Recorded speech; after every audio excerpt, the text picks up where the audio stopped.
This story begins on a spring day, shortly after our protagonist Yuta starts his second year. He meets up with Michiru, whom he asks out, and while he waits for her answer, she remains silent. While the girl doesn't know what to say, the protagonist tells us that she is his childhood friend and they've been together since they were kids. We move to the previous day.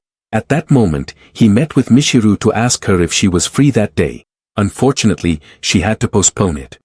The protagonist agreed, though he was a bit disappointed. Out of nowhere, some guys make fun of him, and Yuta agrees that they could never be a couple, since he and his friend are complete opposites. The only thing he has are the stories he writes. The only one who has always listened to his immature stories has been Michiru. Having said all this, they proceeded to say goodbye, leaving the protagonist longing to confess his feelings. He thought about how grateful he was to have her in his life at that moment, and how he would confess to her the next day. While Yuta was still very nervous, Michiru couldn't stop wondering what her friend wanted to talk to her about. On the street, all the screens were showing ads for Digimas, a very famous web novel that is currently trending. As the protagonist is walking, he bumps into a thug. Yuta tries to calm the situation, but it's the man's girlfriend who manages to get him to leave Yuta alone, since they're in a hurry to go watch Digimas. As they leave, he notices that they are fans of the series. Faced with this, Yuta starts to remember all the moments he shared with his childhood friend, when she would tell him how happy the stories he wrote for her made her, which gave him the courage to confess his feelings. And so, we return to the present, to the moment of Yuta's confession. Sadly, she complains and rejects him without mercy. Faced with such a reaction, Yuta is left stunned, and his friend keeps complaining and takes out her phone as if nothing happened. That's when he noticed she was reading Digimas, and even though Yuta tried to get her to talk, she got even angrier because he wouldn't stop distracting her. In the end, Michiru goes back to reading, irritated, and meanwhile, Yuta thinks that even though he put his whole heart into the confession, she completely ignored him for a web novel. After hearing this, Yuta thanks her for the comment, which confuses Michiru, because she doesn't understand his reasons for saying it, since she didn't do anything. Yuta tries to ask her if there's anything he can do to make her change her mind. Sadly, Michiru stands firm in her decision, since her heart belongs to Digimas. The protagonist doesn't understand what she means, since that's a novel and he's a real person. This angers Michiru even more, who claims that he and the author of Digimas are very different. Michiru began to explain herself, stating that no matter how hard her friend tried, he could never compare to Kamimatsu, the author of Digimas, since she would only give her heart to him. That's when Yuta finally starts to understand what's going on, and reveals that he is actually the author of Digimas. This makes Michiru even more upset, thinking that it's just a desperate lie from the protagonist, and because of this, she becomes even more aggressive. Yuta turns pale at the situation, as he has just realized that all the times Michiru praised Digimas were not because she knew he was the author, and that it was all in his head.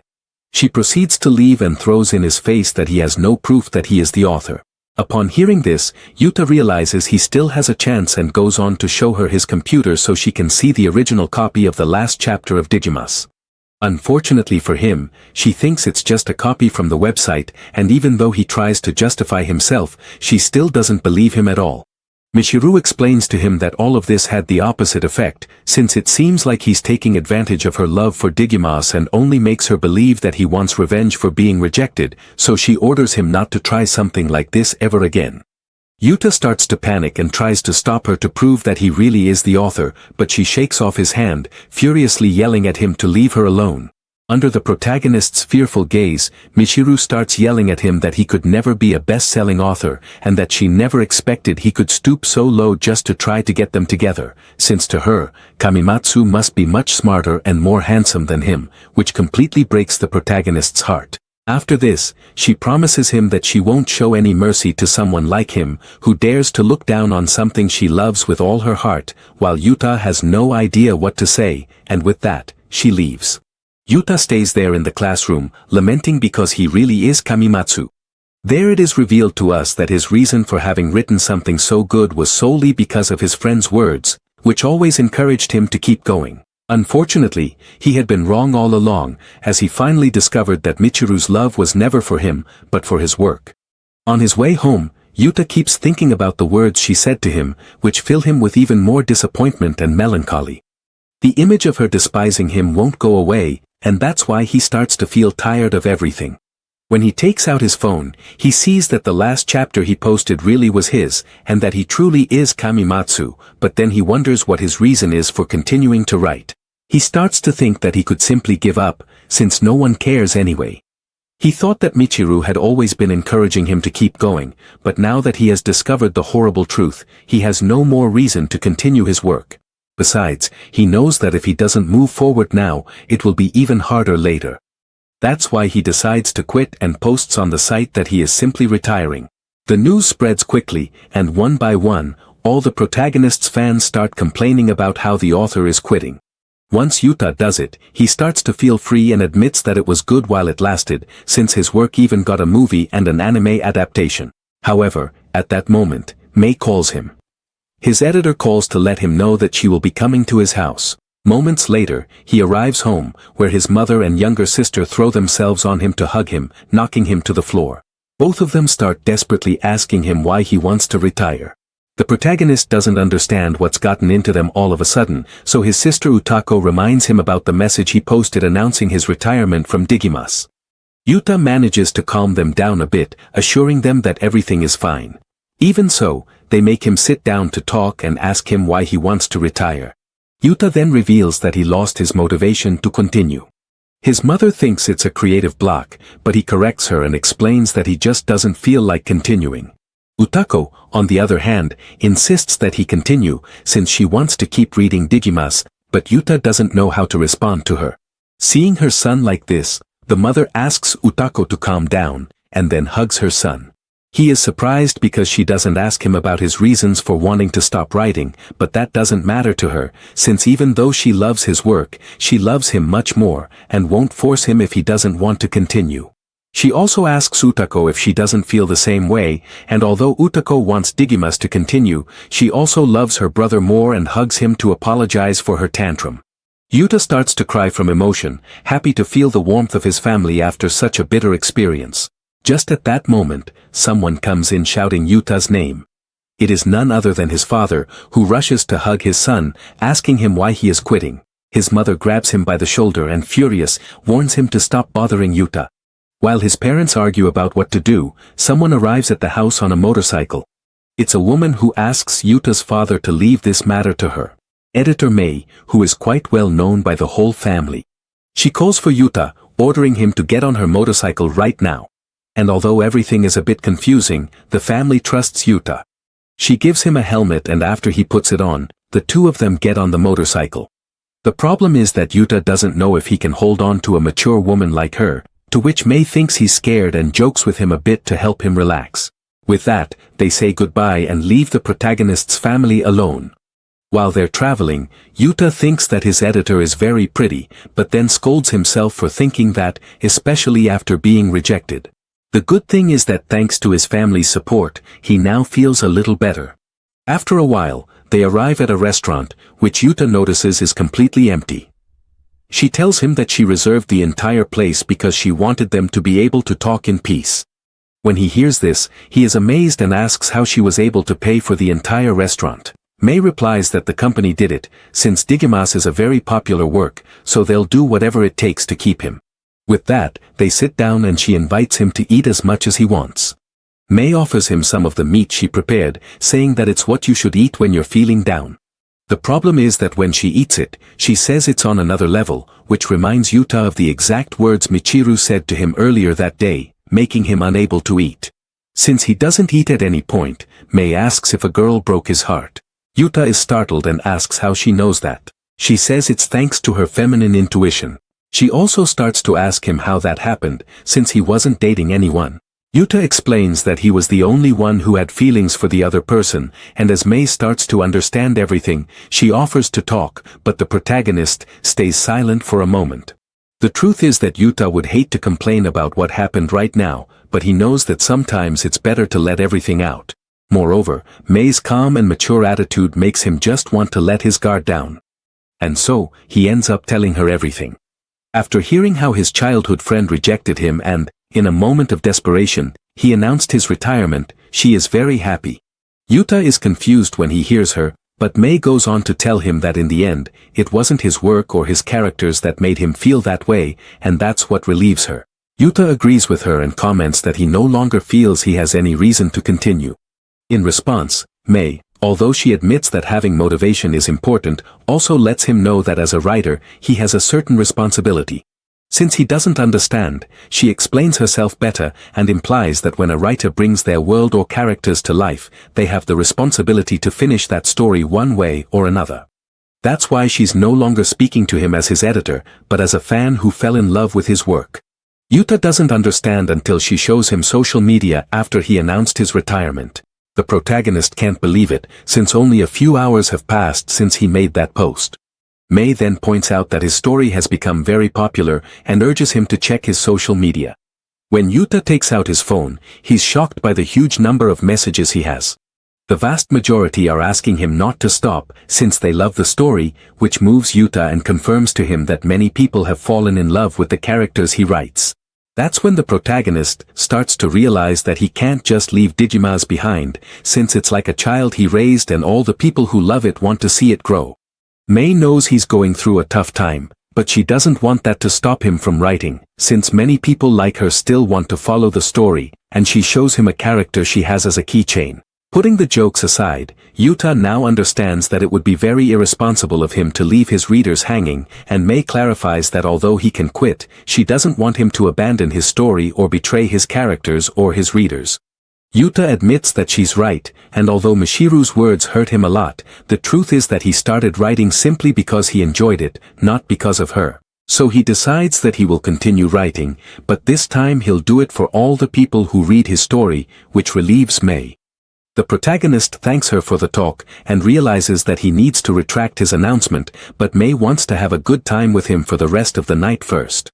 In the end, even though his childhood friend rejected and insulted him in the worst possible ways, Yuta ended up finding a reason to continue his work and thus announced that he would not retire after all. Michiru, after seeing this, was glad that her author was not going to abandon his story, but once she calmed down, she began to wonder why he said that all of a sudden. Suspecting that he might have had a traumatic experience, images immediately come to her mind of her friend telling her that he was the author. But she immediately refuses to believe it, repeating to herself that it's impossible, not knowing that one day she would end up crying in front of him to ask for forgiveness. However, there's still some time before that happens, and at the same time, we see that two other girls feel relieved to see that the protagonist is not going to quit. After this, we see a train passing by, in which Yuta and Mei are riding. She went a little overboard with the celebration and as a result, ended up getting too drunk. Therefore, now he was forced to accompany her back home. She shows the protagonist how her post reached a lot of people. The protagonist did not expect this level of commitment from his readers, since until now he had been completely blind to those who loved his work. Mei agrees and admits that she is one of those people too, and that's why she loves him so much. He starts to think that she's referring to his work and feels happy about it, while also feeling uncomfortable because she's very close to him. After thinking for a moment, Mei sighs and says that she feels very happy, saying that she was finally able to do something and that it took a great weight off her shoulders. She explains to him that in this era, where authors can publish their works whenever and however they want, editors are hardly necessary anymore. The protagonist assures her that this isn't the case and that, in fact, she is very helpful to him. Although Mei wasn't trying to get pity, she tells him that she has always wanted to help him as much as possible so she could remain his #1 fan. She goes on to tell him that, as someone who has seen firsthand how dedicated he is to his work, she knows how hard he tries to make every chapter good, reinforcing the idea that she is his #1 fan. Therefore, her job is to always be by his side, because not only working with Digimas, but working with Yuta, has been the best thing that has ever happened to her. That's why, even though she's embarrassed to say it, she wants him to let her stay by his side forever, not as a colleague from Digimas, but as his own partner.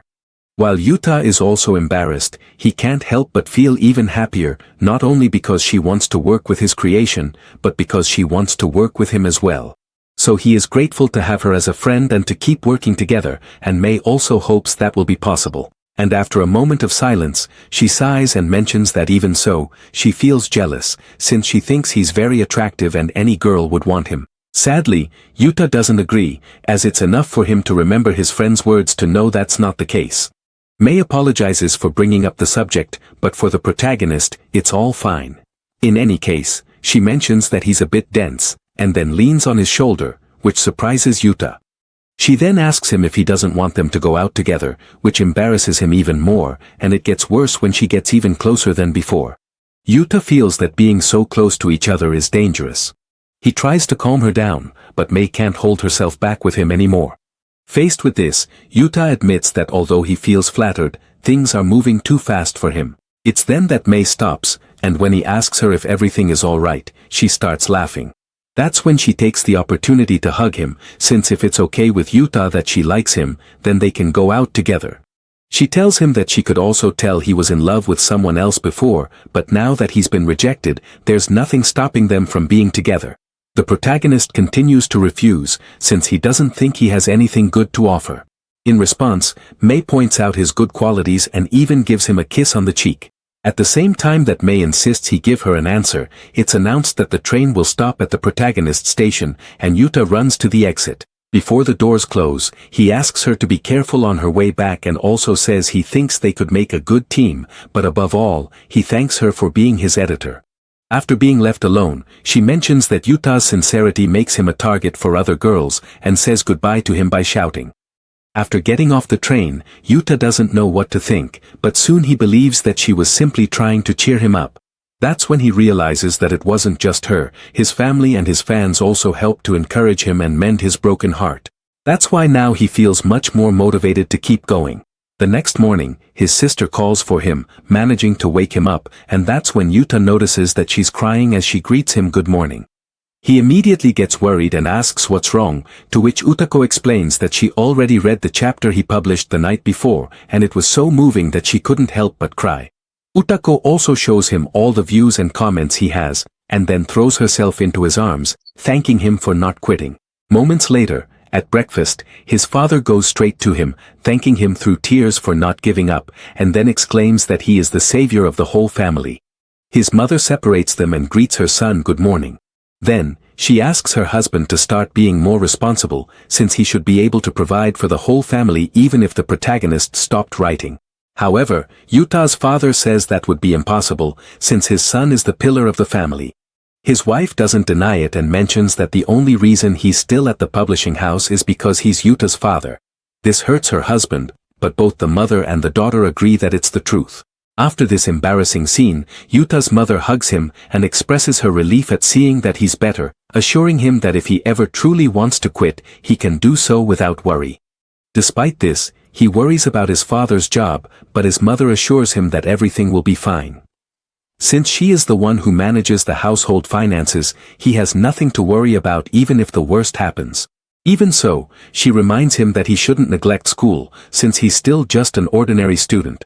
That's why, even if his father expects too much from him, he can simply ignore it. She, as his mother, wants him to be happy and have a normal life. That's why she doesn't want him to force himself to do something he doesn't want to do, because the more he does, the more it would make her worry.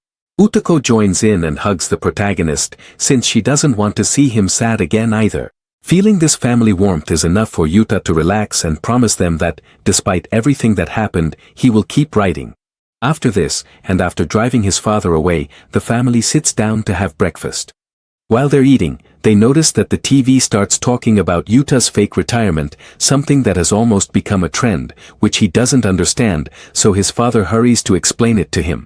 It turns out that his work has already become a social phenomenon and the movie even made a profit of 50 billion. That's why he also tells him that they're going to hold a celebration, which Yuta knew nothing about. His father notices that Mei didn't tell him, so he takes the invitation out of his suitcase to give it to him, and when Yuta looks it over with his sister, they see that it will be held at a first-class hotel, which makes the whole family happy. They start praising him for creating such a successful work, which makes Yuta very happy. Now the question is whether he will attend, so Yuta starts to wonder if he will. His mother is worried because he has never been to that kind of event. In response, the protagonist remembers that he always avoided them because he thought that, in some way, he would be betraying Michiru. After recalling his bitter experience with her, just before his father assumes he won't go, he stops him and says that he will attend. In this way, his father gets excited and tells him that he will meet the director and even a famous voice actress named Yuri. Yuta remembers having heard her name mentioned, but what stands out most in his memory is the impression she made on him when they sent him a recording of her voice for the movie.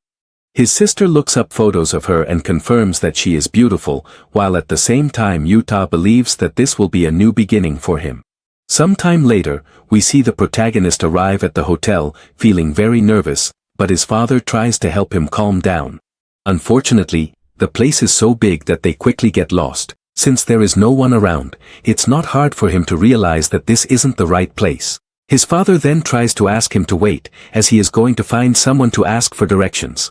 Yuta had already expected this to happen, and after a while, he is left alone. It's then that he starts to wonder if he should look for a way out on his own, and just at that moment, a girl appears to greet him. She smiles at him very sweetly and asks if he has any problem. Yuta gets nervous, since he's generally not good with girls. In the past, whenever he talked to girls on the street, they would always laugh at him. The girl assures him that yes, she was talking to him. When he sees her smiling like that, Yuta is surprised that she hasn't made fun of him.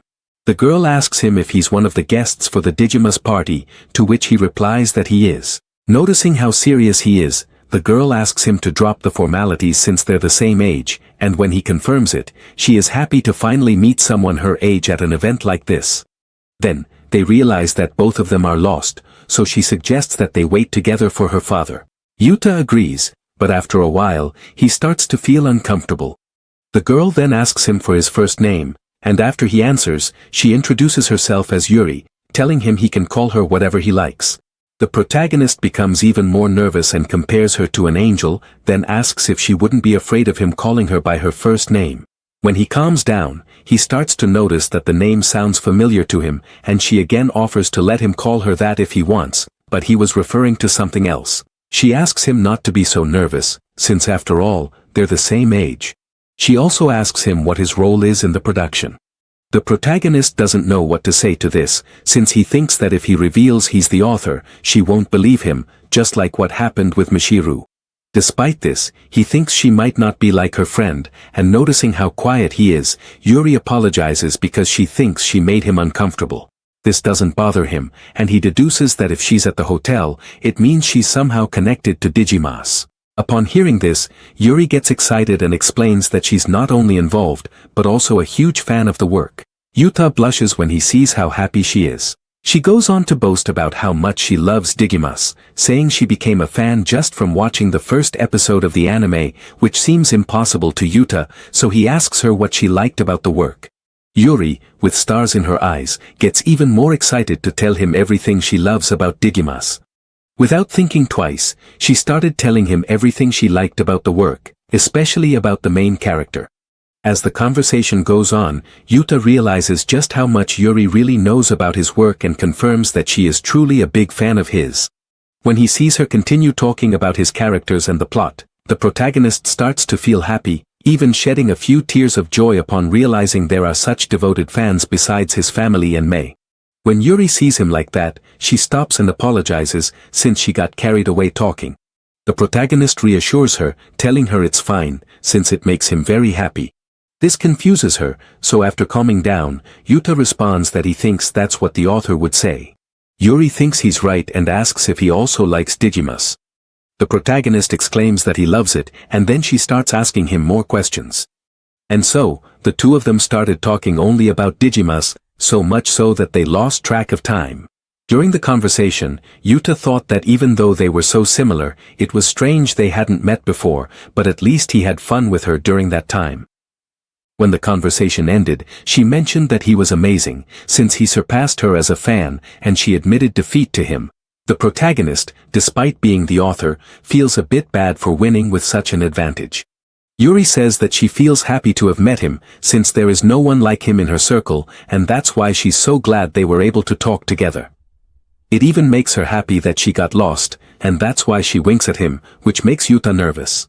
Yuri also says that it's to make fans like him happy, since he worked so hard at his job. He starts to realize that she is a voice actress, although according to her, she is still new at it. Yuta slowly begins to remember what he talked about with his family at breakfast and finally manages to recall by asking her if she is the Yuri who voiced the characters in his movie. She doesn't hide it and admits that she is the same person. Yuta explains to her that he found out about her thanks to his sister, since she told him that Yuri was a popular and beautiful actress. Yuri bursts out laughing and thanks him for the compliment, while the protagonist is surprised to see that a celebrity like her is so humble.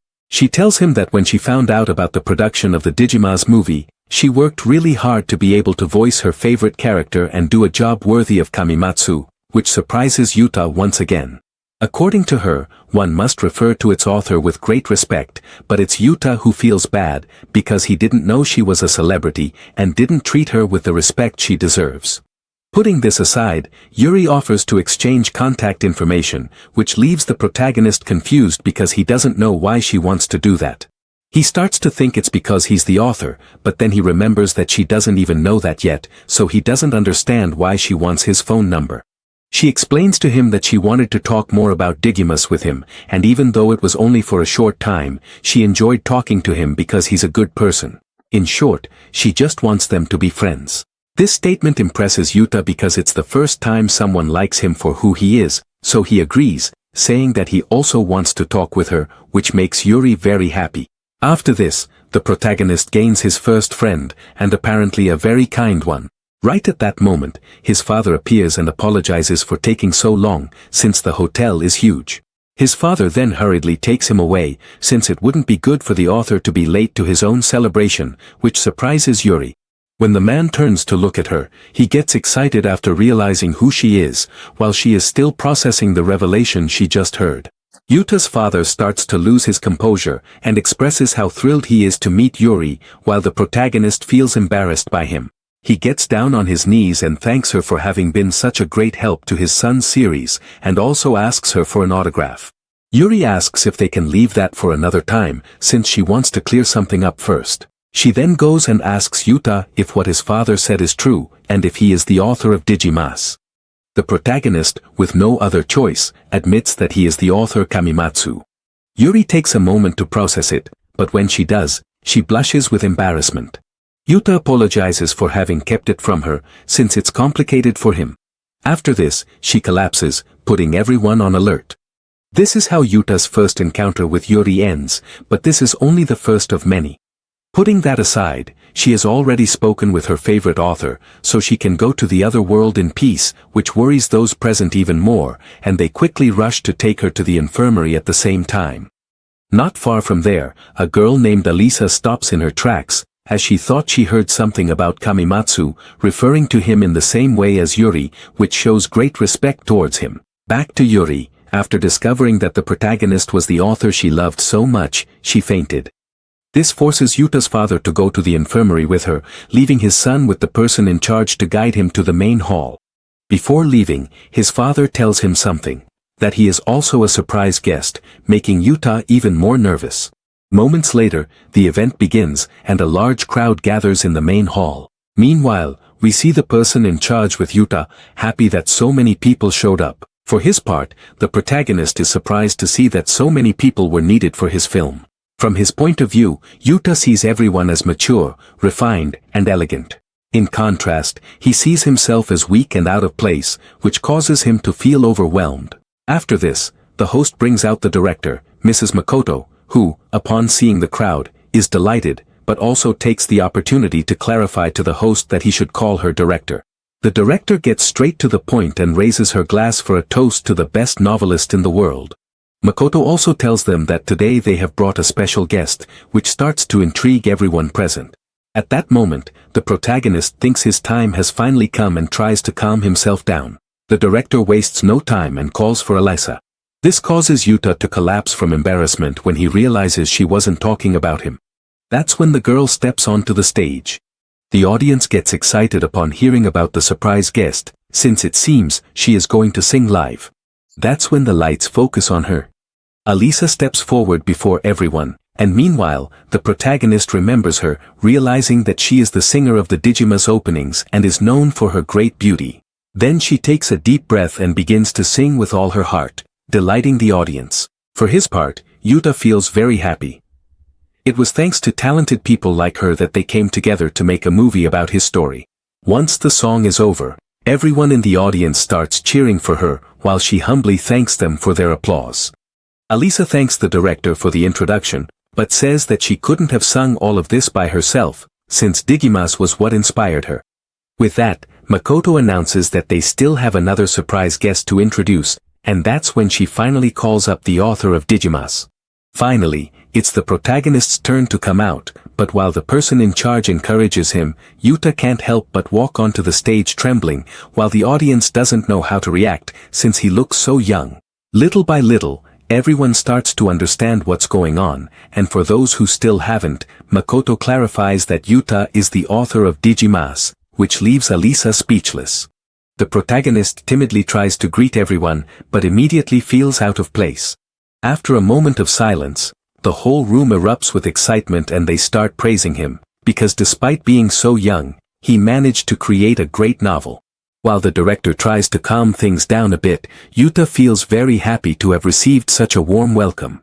After this, Makoto stands in front of him and bows, then introduces herself once again and thanks him for giving her and everyone else such a wonderful story. However, she is not the only one, as Alisa does exactly the same, stating that it is a great honor to finally meet him.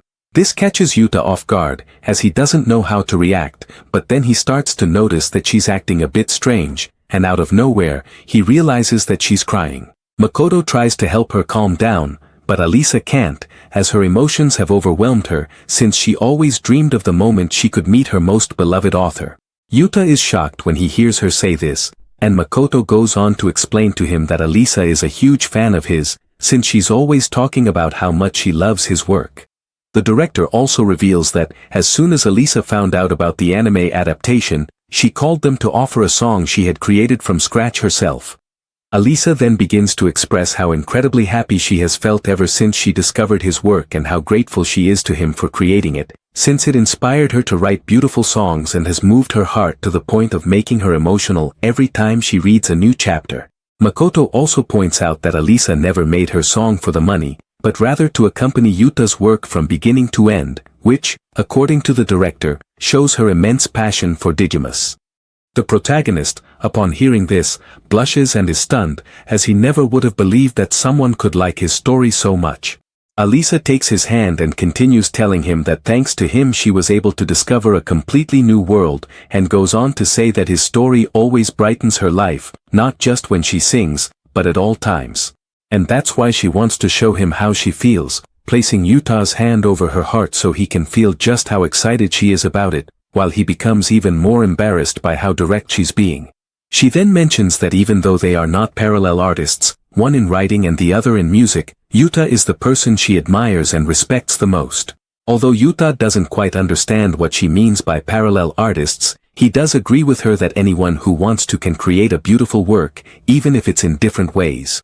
He never would have imagined that someone as talented as Alisa could be inspired by his work, and that makes him very happy, so he admits that he feels the same way.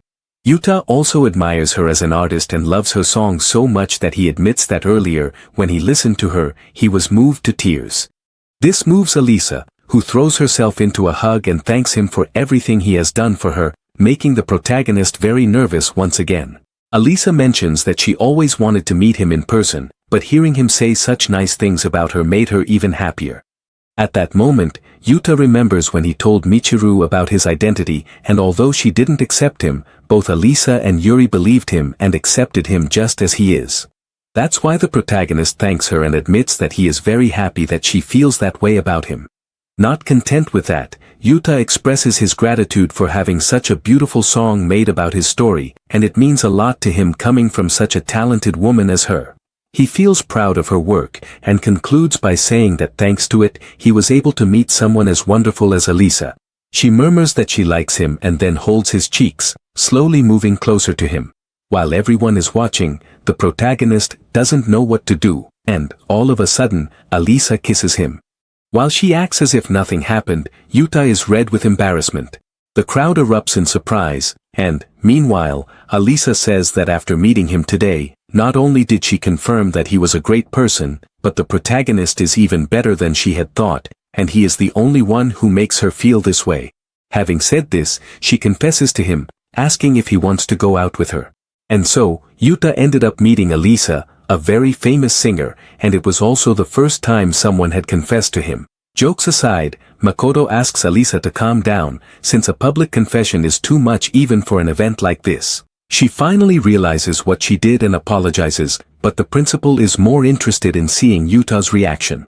Unfortunately for her, the protagonist may be one of the greatest novelists in the world, but he's still a high school boy, and as a result, he was so overwhelmed by the emotion of the moment that he went into shock. At the same time in the infirmary, Yuri wakes up with a start and is greeted by Yuta's father, who tells her that he is already at the party. Yuri, for her part, starts to feel her heart beating very fast, just like Alisa's, which shows that both of them are very much in love with the protagonist, and this could be the beginning of a love triangle. Moments after the celebration party begins, we see that while everyone is chatting calmly, Yuta is unable to relax due to Alisa's unexpected confession. He keeps replaying what happened in his mind, unable to believe that someone so beautiful kissed him. And even though it was brief, he remembers every detail, even thinking that all of this might be a dream. Shortly after, Alisa comes over to him and offers him a plate of food. The protagonist thanks her, especially for letting go of the whole problem from before, but she assures him it was nothing. Unfortunately for Yuta, just seeing her lips makes him nervous all over again. Alisa doesn't pay it any mind and starts enjoying her food, and while she does, the protagonist notices that she's even more beautiful up close and remembers hearing somewhere that her mother is British, which helps him understand why she's so tall and has a different hair color. It's almost impressive that she's only 18. Because of all this, Yuta feels as if they are from different species. Out of nowhere, she offers to feed him directly, which once again makes him nervous. Immediately, the protagonist refuses, but she insists, saying it would be an honor to feed him directly, though he keeps trying to decline. Alisa then asks if she's not good enough. Seeing those puppy dog eyes makes Yuta hesitate, which Alisa takes advantage of by bringing the food closer to him. After eating and saying that it was delicious, Alisa quietly asks him if he also liked their kiss, then reveals to him that it was her first time and that she was very nervous. Even now, she still feels strange for some reason and asks him what she should do, but as she gets closer than she should, the protagonist blushes more and more from nerves. In the middle of the crowd, someone makes their way through until they finally find their target. This is Yuri, who has been looking for Yuta since she woke up. He asks her if she's feeling better now, and after she reassures him that she is, she expresses how relieved she is that he's still at the hotel, although she's also a bit disappointed because she missed his performance on stage. For his part, Yuta feels glad that she didn't see the kissing scene, but Alisa quickly gets jealous when she sees the two of them so close together, so she hurries to grab him by the arm, and then takes him away with the excuse of trying more dishes, leaving Yuri behind. The protagonist realizes that she wants to talk to him, so he asks Alisa to let him stay while she goes ahead. Alisa keeps looking at Yuri and agrees, but only on the condition that she stays too. However, she keeps clinging to Yuta's arm, who doesn't understand what's going on. Yuri now calls him master, since there's something she wants to tell him. Yuta notices that she's speaking to him more formally now, which makes him think she's keeping up appearances in front of the others. Now what intrigues him is what she wants to say to him. Yuri expresses her gratitude to him for having created Digimas, since it's a story she loves with all her heart. The protagonist is surprised by this, as is Alisa. Yuri goes on to say that in her most difficult moments, Digimas was always there to cheer her up. Then, with a smile, she takes Yuta's hand, revealing to him that she has waited a long time to be able to thank him in person, from the bottom of her heart. Seeing her so pure and joyful makes the protagonist glad he came. But not only that, he feels happy to have continued with Digimas and to have met people who are so grateful for his work. This moves Yuta to the point of tears, and he says that he is the one who should be thanking her for reading his work. Yuri, with tears in her eyes, tries to get closer to him, but stumbles and falls on top of Yuta, which annoys Alisa. The protagonist, for his part, is worried that she still needs to rest, but Yuri explains that she just felt overwhelmed with happiness by the situation. Nevertheless, she mentions that he is just as kind as she imagined he would be, calling him by his name in a somewhat familiar way. Yuta gets nervous about this, unlike Elisa, who becomes angry and steps in between the two of them, separating them and complaining about Yuri, since she doesn't think Yuri has the right to speak to the protagonist that way. Yuri apologizes, but Yuta assures her that it doesn't bother him, since he doesn't think he's important enough for people to have to speak to him so formally. Despite this, Yuri agrees with Elisa and promises that from now on she will improve her manners towards him. In response, the protagonist quickly tries to clarify, asking her not to call him master or anything like that. Hearing the protagonist call Yuri by her name makes Elisa even angrier. She then deduces that they are very close and proceeds to cling to Yuta again, then asks Yuri what her business is with her boyfriend, referring to him. Yuta is startled when he hears this because he doesn't remember agreeing to go out with her when she confessed to him. Yuri, for her part, becomes concerned and asks if they really are a couple. Elisa proudly claims that they are, but Yuta quickly corrects her, denying it. After a moment of silence between him and Yuri, she believes him and feels relieved to hear it. This confuses the protagonist, but Yuri doesn't offer any further explanation. For her part, Elisa pouts after Yuta refuses to be her boyfriend. She gets affectionate with him again, and asks him to call her by her name. The protagonist hesitates, since she is older than him, but Elisa insists, once again showing him her adorable eyes. At that moment, Yuta thinks that he's already being familiar with Yuri anyway, so he doesn't see anything strange about doing the same with Elisa. In the end, the protagonist agrees to call her by her name, but in exchange, he asks her to stop calling him master as well, and she happily accepts, then throws herself onto Yuta with a hug, calling him by his name too. While he feels nervous about the sudden gesture, Elisa looks at Yuri with a triumphant smile, which makes her very irritated, and once again, they start fighting. In this way, the relationship between the three begins. The celebration goes by quickly, with many people thanking Yuta for having created his work, and with him taking photos with the movie team, all of which left a strong impression on him. While he's having fun, he realizes that, in the end, his childhood friend's approval wasn't all that should matter to him.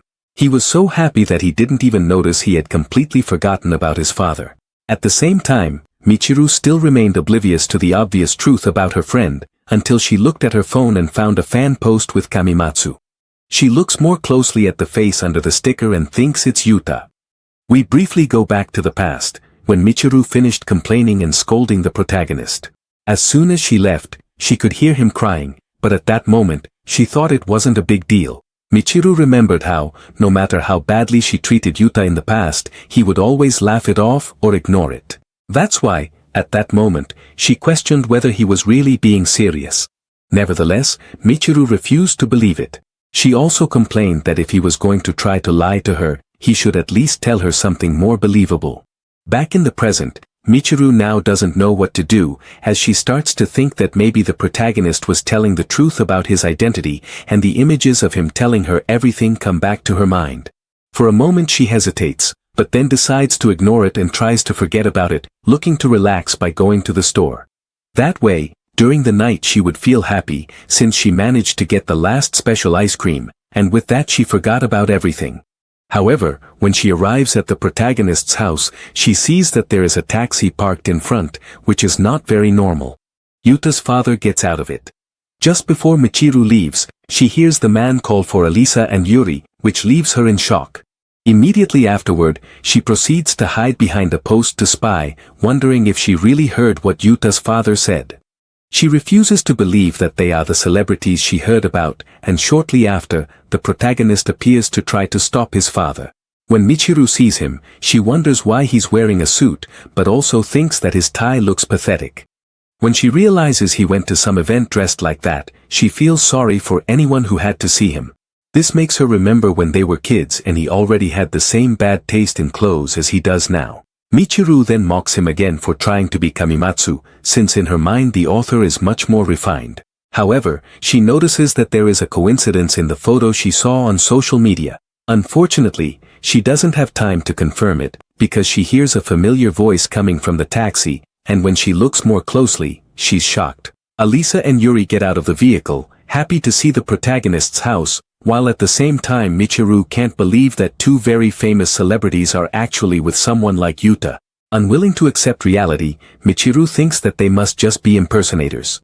She tells herself that the protagonist is just an ordinary guy, so there's no way he could be friends with two celebrities. Meanwhile, the protagonist points out to his father that it's already late and he can't just invite two girls he just met to his house. In response, Alisa and Yuri say that they don't mind staying, and that it could even help them practice how to talk in front of fans. After hearing their response, Yuta's father becomes so happy that he cries and says that if two celebrities want to come into his house, he has no choice but to let them in. At the same time, Michiru can't believe what she just saw and collapses to the floor in shock.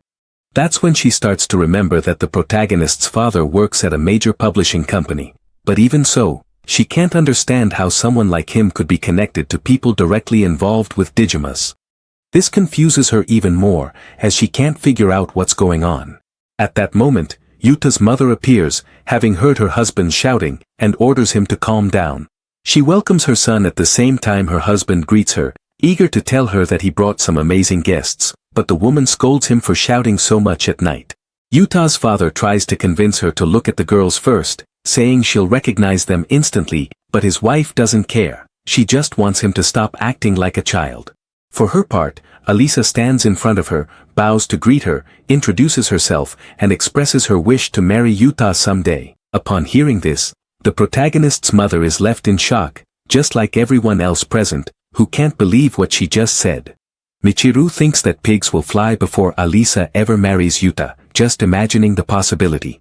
Yuri steps in to stop her rival and also proceeds to introduce herself to the protagonist's mother, stating that although she is just a friend for now, she hopes to call her mother-in-law in the not-too-distant future. Michiru, seeing that both girls are focused on Yuta, is even more surprised, which leads her to think that maybe she's dreaming or has traveled to another world. The protagonist's mother understands how they feel, and so she lets them in without any trouble, which surprises the girls. She explains that she can't just leave two girls shouting in front of her door, and besides, if they're going to fight over who will be her son's wife, she'll need to judge them personally. Yuta in response, points out that it's too late to start playing around like that with them. His mother agrees with him, and, since it's the weekend, invites them to spend the night at their house. The two girls celebrate and happily accept, while the protagonist doesn't know what to do. His father, on the other hand, hugs him proudly, since it seems that in the future he'll marry a celebrity and he already imagines sharing moments with them. His wife hears him and comes out to angrily order him not to act so unpleasantly, then gives him a blow that puts him in his place. While he lies writhing on the floor, the rest of those present go into the house, and meanwhile, Michiru heads home, staggering, still unable to believe what she just saw. When she gets to her room, she throws herself onto the bed and continues to refuse to believe everything she just saw. Instead, she remembers what the girls said about marrying Yuta, which makes her wonder how he knows them and how they developed such affection for him, considering the protagonist is someone so antisocial and pathetic. It's just when she says that she remembers Kamimatsu's photo on social media, so she hurries to look at it again.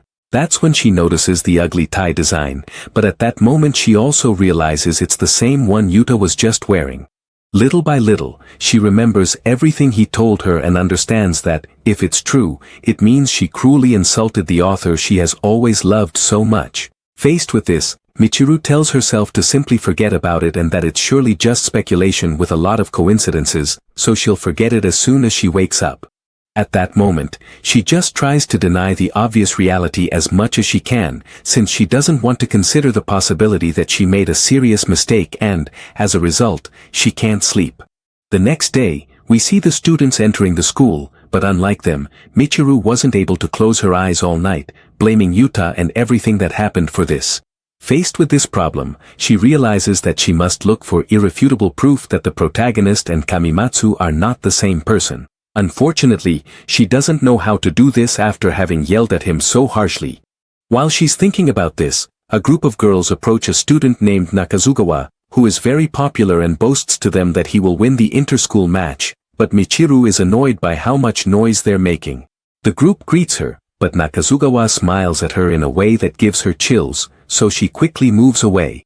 Michiru is bothered by guys like him, who just have a pretty face, and she doesn't understand what others see in him, since compared to him, even Yuta is 100 times better. The group watches her walk away, and they all joke that Michiru will never have a boyfriend since she's in love with Digimas, but then, they mention that he and Nakazugawa would make a cute couple, and he smiles mischievously at the idea. For her part, Michiru tries to get to her locker, and when she hears someone greet her, she thinks it's Nakatsu again. I'll call him that for short. However, when she turns around, she finds herself face to face with the protagonist, whom she sees differently today. Michiru then goes on to tell us that Digimas is a very special story for her. After all, when her mother left her life and her father moved away for work, Digimas was always there for her, helping her ignore and forget her pain. It was then that her problems began to resonate with the story, as she felt it had been written just for her. Possibly, it was the first work that moved her to that extent. Although there was another one in the past, but it was so long ago that she has practically forgotten everything about it. In any case, Digimas always supported her and its author became her savior. That's why she never let anyone insult him, much less someone pretending to be him, like Yuta. Back in the present, after the protagonist greeted her good morning, she remembers the whole argument they had, and just as she recovers to speak, she gets annoyed and reminds him that she ordered him not to speak to her again, causing Yuta to apologize. He excuses himself by saying it must have been out of habit, but Michiru agrees that if he wants, he can talk to her, which makes him happier and more relaxed than before. She feels good because he was the one who started the conversation, but what bothers her most is that when she turns to look at him, Yuta acts as if nothing happened, even after she rejected him so harshly. At that moment, he asks her if she has already done her homework, but when Michiru thinks back, she realizes she completely forgot about it, since she was so worried about whether Yuta and Kamimatsu were the same person that it never crossed her mind. Michiru gets nervous and the protagonist notices that she looks a bit pale, so he encourages her to go to the infirmary. In response, she complains, saying that she's fine, while mentally blaming him for it. Yuta tries to insist, but she assures him that it's nothing. But in reality, the lack of sleep is starting to affect her. For now, what she needs is to find proof that Yuta and Kamimatsu are not the same person, so she can put all her worries to rest. So Yuta watches her walk away down the hallway, still feeling worried. Moments later, we see everyone gathering in the classroom, and Michiru was saved by a friend who lent her their homework to copy. At the same time, the protagonist calmly sits next to her, and that's when Michiru remembers that Elisa and Yuri did indeed come to her house, but she needs to understand what led to this situation. She thinks that just asking casually will be enough, so she starts chatting with him. In this way, she asks him if he went anywhere over the weekend, mentioning that a neighbor saw him wearing a suit. Yuta replies that he simply went to his father's workplace. The problem with this is that if the post she saw is true, there was a Dejima party over the weekend. Michiru starts to reason that, if that's the case, then it makes sense that Elisa and Yuri were at the event, but she doesn't understand why the two of them would be connected to someone so boring, unless it was Kamimatsu. As soon as her thoughts go in that direction, she starts to refuse to believe it and convinces herself that it was all just a big coincidence, and that the protagonist simply met the girls thanks to his father. Continuing with her interrogation, Michiru asks Yuta if he made any friends, leaving him silent. Out of nowhere, the protagonist smiles cheerfully and says yes. This makes Michiru upset and she asks why he's smiling like that, complaining about how happy he is for having met two celebrities. Even so, she reacts as if she doesn't care and gives him the cold shoulder. However, even though she tries to convince herself that they're just new friends, she doesn't understand why she feels the way she does. Yuta, watching her closely, asks if she's upset, to which Michiru reacts violently, answering yes, but she doesn't know why. At that moment, Yuta receives a message, since he forgot to put his phone on silent. Michiru knows that his family wouldn't send him messages during school hours, and since it's unusual, she asks who it is. The protagonist, happy, replies that it's one of his new friends he told her about. Michiru stays angry just from hearing that, imagining it must be one of the girls. Yuta cheerfully replies to the message while Michiru can't stand seeing him so happy. But when she notices the smile he has just from his friend's messages, her patience reaches its limit and she overreacts, snatching his phone and ordering him to stop at once. After this, she realizes what she did and Yuta asks her if something is wrong. Michiru wonders why she just did that, since it seems to bother her that he talks to other girls. After calming down a bit, she explains to him that the teacher might scold him if he sees him with his phone. Yuta believes her and thanks her for the warning. Just then, the teacher arrives and orders everyone to get ready for class. For her part, Michiru still doesn't understand what's wrong with her, but she admits that it bothered her to see Yuta so happy, especially because he was laughing while messaging someone who wasn't her. Moments later, in the bathroom, some girls call her over and ask if she wants to start an online channel with them, since someone as beautiful as her could make them very popular. However, she's often told that she looks like her mother, and that's why she doesn't really like her own face. Because of this, she turns down the offer, saying that she's very busy right now and that her agency wouldn't allow it. The girls don't believe her at all, but they let her go anyway, and Michiru offers that if they do start their channel, she could help them out with social media and things like that. For now, what she wants is to focus on Yuta. The girls think she's acting a bit strange today, but then they remember that Michiru is always like this. It's not that she's a bad person, since she even hangs out with someone as weird as the protagonist, but they know they shouldn't talk about him when Michiru is around. Once, they did, and they made fun of Yuta when they were together on the rooftop. At that moment, Michiru told them to be quiet, since the only one who has the right to speak badly about the protagonist is her, because she's his childhood friend. Now, in the present, the girls still think that after this, Michiru is even cuter. Back in the classroom, she doesn't stop watching the protagonist, who has noticed her furtive glances for a while now, and it's starting to make him nervous. At that moment, he receives a message from Elisa, who tells him that she's looking forward to the afternoon. While he happily replies, Michiru doesn't take her eyes off him. He's also looking forward to meeting up with her, since it's his first time getting together with a friend to have tea. Michiru starts to get angrier, muttering complaints about Yuta for flirting right in the middle of class, until the teacher catches her and scolds her for it, causing the whole class to laugh. Although the protagonist is worried about her, Michiru blames him for everything, which leaves Yuta confused, and he doesn't notice Elisa's message saying she'll come pick him up. After a while, classes end, and while the protagonist is leaving, thinking that Michiru acted strange all day, she calls out to him. He knows that she usually leaves the classroom as soon as classes are over. Michiru asks him if he's going home, to which Yuta replies, yes, since he has plans and needs to take care of other things first. In response, she explains that it's just for research, but asks if they can walk home together. The protagonist knows that something is definitely strange with her, since she normally isn't like this, but he still agrees to walk home together. Despite what happened, he is happy that they've started talking again and feels glad at the thought of going home together after so long. Even though her rejection was very hard for him, Michiru is still an important childhood friend, and that won't change. The only problem is that now she's very attached to him. But he doesn't seem to mind.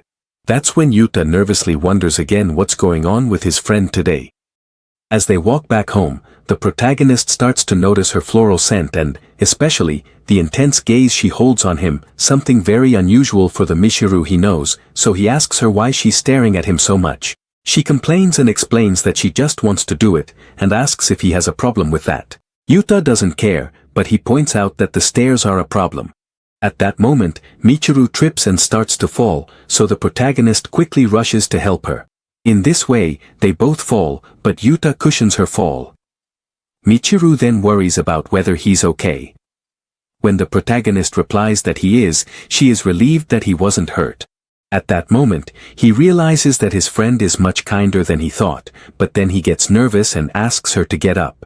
Michiru understands what he's talking about, and after blushing, she covers herself and complains to him about what happened.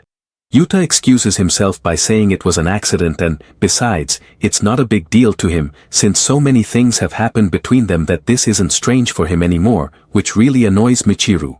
As they're leaving, Michiru is still angry, but decides to let it go, and just at that moment, the protagonist receives a message from Elisa, letting him know that she's at the entrance.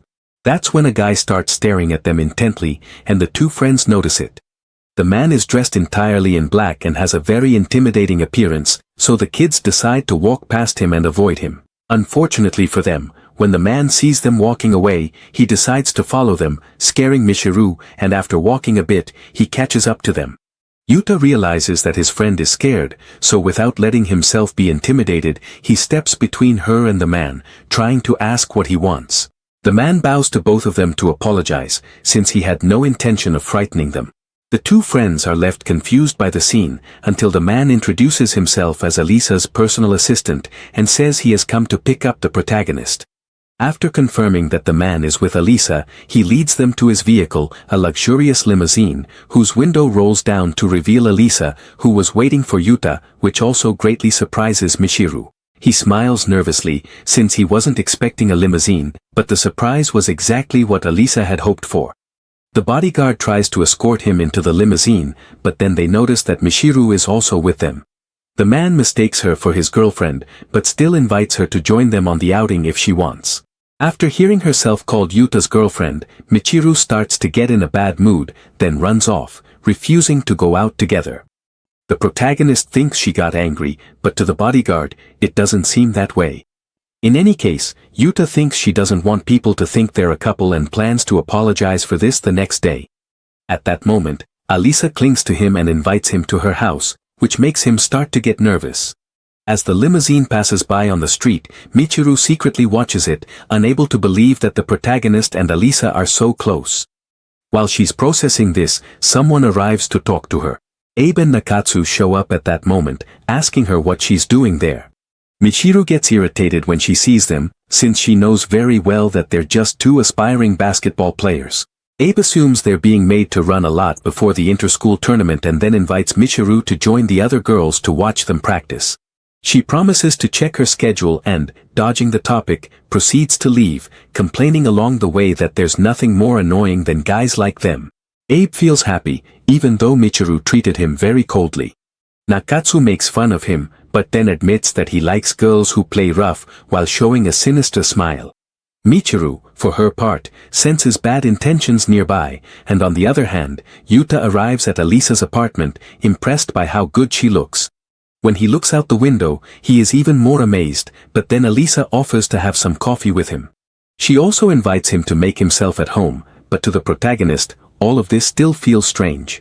After all, a woman as beautiful as her is dating someone as unsociable as him, but he is even more surprised when he notices how delicious the coffee is.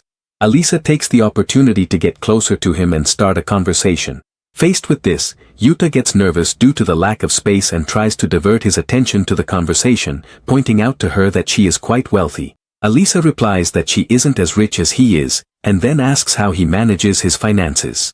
The protagonist explains that it's his mother who takes care of everything. Alisa then remembers the night she went to his house and how she met his mother and understood what kind of mother she was, which makes her feel a bit jealous. Yuta then asks where her parents are, but Alisa explains that she lives alone. The only person who comes to visit her is her assistant, and that's it, which makes her quite sad. The protagonist understands that her family situation is somewhat complicated. Putting this aside, Alisa gets ready to ask him for something a bit unexpected, but it turns out she just wants Yuta's autograph. The truth is, the protagonist was expecting something more out of the ordinary, but since it's just an autograph, he agrees without any problem, which makes her very happy. Alisa hands him a book to sign, and Yuta does it faster than she expected, since he's used to signing some of his copies when they're released. She thinks it's amazing and then hugs the book, promising to treasure it forever. Seeing someone so happy with his autograph is surprising for Yuta, who then asks her for hers as well, and Alisa agrees. The problem is that the protagonist didn't bring anything special, so he simply gives her a sheet of paper. She doesn't mind, but when she tries to sign, she gets nervous and asks for another sheet. Alisa explains that she had never done this before, since she usually refuses to sign autographs. Yuta asks her why, to which she replies that it's because she's bad at interacting with people.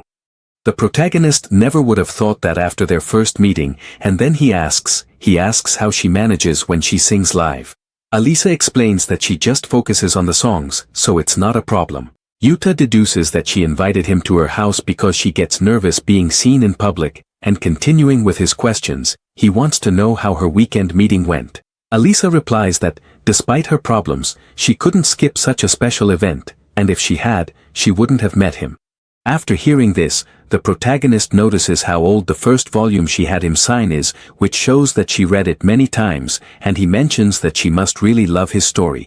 Alisa agrees with him, and in response, Yuta thanks her, mentioning that he also loves her songs. This causes Alisa to jump in surprise and spill coffee all over her clothes, leaving them completely stained. The protagonist quickly tries to help her, but fortunately it was just a sweater. In any case, she hurries to change, but before that she asks Yuta if he won't come with her, which makes him very nervous. The protagonist is left in shock by his friend's question and tries to get her to reconsider, but Alisa starts laughing, saying it was just a joke. After calming down a bit, Yuta asks her not to scare him like that, and then she gives him permission to explore the place while she goes to clean up. Having said this, the protagonist feels that it's not right to invade a woman's privacy. However, he reminds himself that he might not get another chance like this, so he thinks about taking a look around the place. At that moment, he notices that there's an open door, which leads to a soundproof room. There he finds several instruments, which shows that this is the room where Alisa practices. When he looks at the floor, he finds many sheets of music, which surprises Yuta, given how much effort Alisa puts into her works. She runs to find him, and when she does, she asks him not to enter this place. Alisa scolds him, so the protagonist apologizes, stating that it wasn't his intention. After leaving, he can't believe what just happened. However, when he thinks about Alisa's reaction, he believes that she was referring to her songs when she asked him not to look at anything. Moments later, Alisa apologizes for what happened, since she didn't want to show him what he saw. Yuta assures her that it's not a problem, and although he doesn't choose his words carefully, they make her very happy. After a moment of awkwardness, he apologizes for entering her studio without permission. Alisa doesn't blame him, since she forgot to warn him about this place because she was so happy about his visit. Yuta asks her about the sheets with music scores, and she explains that she's been working on the second opening for the second season of Digimas. This surprises the protagonist, since the second season was just announced, to which he points out that she's starting earlier than she needs to. Alisa reveals that it always takes her quite a while to write a song, which is why she started now. Yuta understands that it must be very hard for her to write new tunes, so he congratulates her, since it's clear how much effort she puts into her work. She believes that songs should be something that beautifies the work they are inspired by, and that's why she works so hard to create a result that makes her happy. Alisa complains because she didn't want to show anyone, especially him, her unfinished work. This doesn't bother the protagonist, and he tries to calm her down, since in a way, he understands how she feels. In fact, Yuta admits that he's happy to have seen a bit of another artist's creative process, because thanks to this, he feels she has become closer to him, which moves Alisa. She offers to let him listen to the song right now, and the protagonist agrees. So Alisa takes him back to her studio, where she begins to play the piano for him. Yuta is impressed by her skills, as he can feel the world of Digimas in every note. When the music ends, he applauds her and congratulates her on such great work. Although she feels grateful, the truth is that she hasn't been able to finish her song, since she doesn't have good lyrics. At first, the protagonist doesn't understand what she means, so Alisa goes on to explain that her inspiration comes from Digimas and, therefore, she wants to write lyrics that will make both the author and the readers happy, but she doesn't know if she'll be able to do it. Yuta didn't expect to see her like this, so she quickly tries to brush everything aside and downplay her problems. He assures her that they shouldn't do that and starts thinking of a way to help her, since he recognizes her passion. That's why he offers to brainstorm together. Alisa can't believe what he's saying, but the protagonist insists, as he has complete confidence that with her, everything will be fine.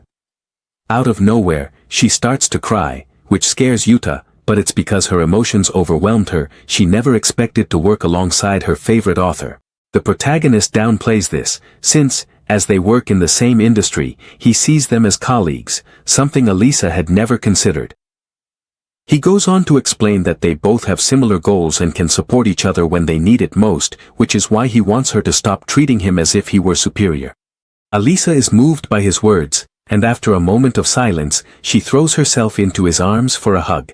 Yuta is paralyzed with embarrassment until she, through her tears, asks that they do their best, and he agrees.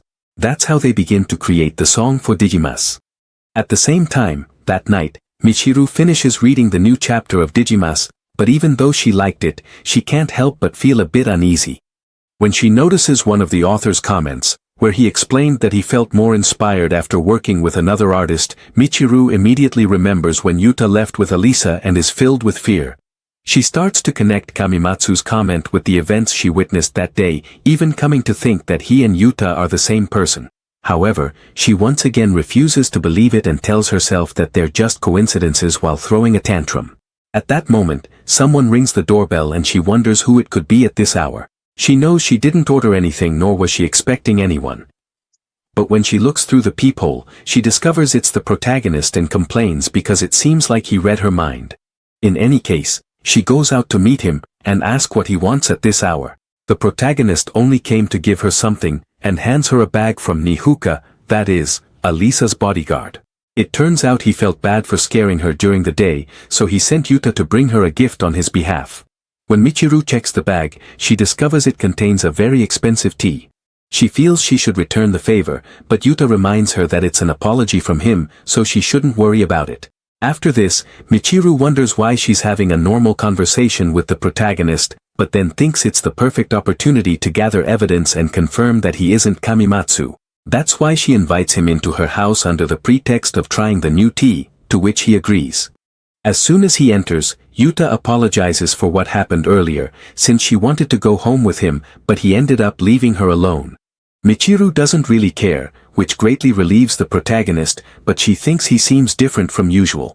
Then she asks him how the meeting with Elisa went, to which Yuta replies that they just had coffee. He also says that they had a great time and he had no idea he could have so much fun with a friend. Michiru tries not to show it, but she starts to get annoyed by his smile. Yuta goes on to say that next Saturday he'll be going out with another friend. When she hears this, Michiru gets even more upset and doesn't understand why this is happening to her, since she was the one who asked. The protagonist notices that something is wrong, and although Michiru tries to hide it, she eventually admits that she's upset. She doesn't understand why what Yuta says makes her so angry, until she realizes it's because he's going out with other girls. The protagonist points out to her that she's been acting strange today, but she denies the accusation. She then asks when he'll be meeting up with that friend of his, and Yuta tells her it will be at 10 in the morning. She explains that she only asked because she doesn't like seeing his face on weekends. After this, he leaves, leaving her alone in the house. Michiru realizes that she can't see the protagonist happy without getting angry. Moreover, she wasn't able to ask him all the questions she needed to, which leads her to think that she'll have to go spy on him directly. When Saturday arrives, Yuta feels nervous because the place they're going to isn't one he usually visits, and it doesn't help that he's about to meet up with Yuri. Ever since he exchanged contact information with her, they've been talking often, and that's how they scheduled the meeting, or rather, the date. Just then, she appears. Yuri apologizes for making him wait, and Yuta notices that even in a disguise, she looks incredibly cute. The protagonist assures her it's no problem, and before they leave, she apologizes for what happened earlier. She's referring to when she had her encounter with Elisa and acted more aggressively than she should have, which must have made him uncomfortable. It was after that night that she started to feel bad for him, but Yuta assures her it's fine. Instead he explains that it was thanks to the two of them that he was able to have a good time at the party. Yuri can't believe what she's hearing and is delighted to see how kind the protagonist is. That's when she takes his hand to guide him, making Yuta nervous because he doesn't know if this gesture is normal. Yuri notices that he's nervous, to which he explains that he's not used to this kind of contact and points out that she seems very confident about it. Yuri then reveals to him that there's nothing to worry about, since he's the first boy she's ever gone on a date with. Yuta is happy to hear this, and as they walk, she explains that she feels comfortable around boys thanks to her brother. On a different note, he invites her to the movies, but when they arrive, they realize it's packed with people since it's the weekend. At that moment, the protagonist starts to worry, since he's not sure if he made the right choice for their date. Out of nowhere, Yuri asks him if they don't look like a couple. The question almost makes Yuta burst with excitement, but moments later, he pulls himself together to choose the movie they're going to watch. He offers Yuri the chance to pick the movie, thinking she'll want to see something romantic. However, she chooses something else that catches her eye, and it turns out to be the Digimas movie. Yuta asks her if she's sure about this and almost disappoints her with the question, so he agrees and it makes her very happy. Excited, Yuri runs off to buy the tickets, leaving the protagonist alone, who then feels like someone is watching him. Putting his uneasiness aside, Yuri comes back with everything, including popcorn, surprising Yuta, since it doesn't seem like she could eat it all, but for her it's easy. He tries to pay her back for the tickets, but Yuri insists he shouldn't, since she was the one who picked the movie anyway, and with that, she takes him by the hand to lead him into the theater. What surprises Yuta the most is that, despite her shy nature, she took his hand and guided him the whole time, and seeing her like this makes him very happy. While they're getting ready to watch the movie, they don't notice that someone is watching them closely from the shadows. A little later, the movie ends and everyone leaves the theater. The group heads to a restaurant, and there Yuri mentions that she never gets tired of Digimas. She also apologizes for having started crying during one of the scenes, but since everyone else was the same, Yuta didn't mind. What confuses him is that everyone applauded after the movie, but according to Yuri, it's just Digimas fans showing their appreciation. He then points out that they must appreciate her a lot too. Yuri corrects him and says that he is the one who deserves all the appreciation. Yuta then notices that even without trying, she looks charming, but on the other hand, he is the complete opposite, and it even makes him feel sorry for her. Yuri notices that he feels uncomfortable and asks what's wrong. He asks her if it's really worth dating someone like him, but she tells him to stop seeing himself in such a pessimistic way. Even so, he insists that he's not good enough for someone like her, until Yuri tells him to be quiet. She tells him that if he keeps thinking that way, then it will all become reality. Instead, she encourages him to have more confidence in himself, saying that he's the great Kamimatsu, who earned more than 50 billion with his work, and this makes Yuta feel better. Just at that moment, a loud noise occurs behind them and we see that Michiru has finally heard the truth. And when the protagonist gets up to see what's going on, he discovers that it's her. After the three of them meet, Michiru realizes she's cornered, while Yuta wonders why she's in a place like this and Yuri doesn't understand what's going on. Suddenly, one of the waitresses tries to ask Michiru if she's okay, which makes her nervous.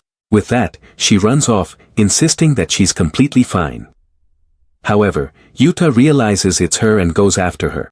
Michiru, not wanting to be found out, pretends she doesn't know who he's talking about and tries to tell him she's someone else. Unfortunately for her, the protagonist shows her that she forgot her phone, and that's how he knows it's her. Michiru realizes she has nowhere to run, so she simply gives up and takes off her disguise. Yuta didn't expect to see her in a place like this, to which she replies that she just had some unfinished business and nothing more, successfully fooling the protagonist. Yuri shows up shortly after to ask what's going on, and that's when she realizes that he knows Michiru. Yuta introduces her as his childhood friend. Yuri introduces herself cheerfully, unlike Michiru. The protagonist asks her why she ran away, to which she replies that she simply had to go to the bathroom. Jokes aside, Yuri invites her to join them on their date. Yuta is fine with it, so Michiru decides to accept in an arrogant manner. Both she and Yuri have a lot of questions for each other, which confuses the guys. Michiru actually thinks this is her chance to clear up her doubts once and for all and confirm that Kamimatsu is not Yuta. Moments later, the three of them go to another cafe to avoid any awkwardness, and Yuta arrives with everyone's food. Yuri offers to help him, and while they're talking to each other, Michiru watches them, irritated.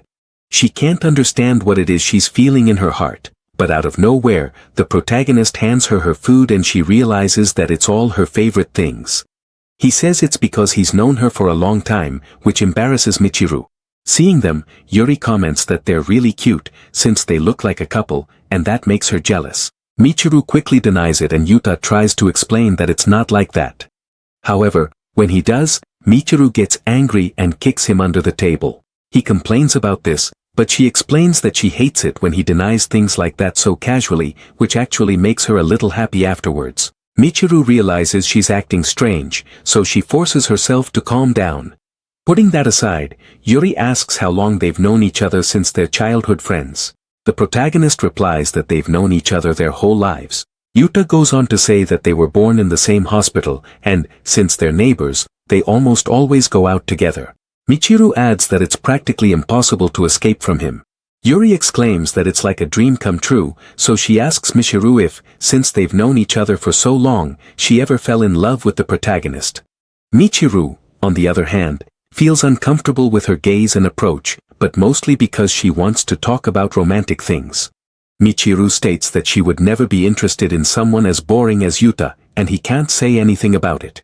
Yuri, on the other hand, mentions that she likes him because he is very kind and honest. Such comments irritate Michiru, and the protagonist becomes very happy to hear the compliments.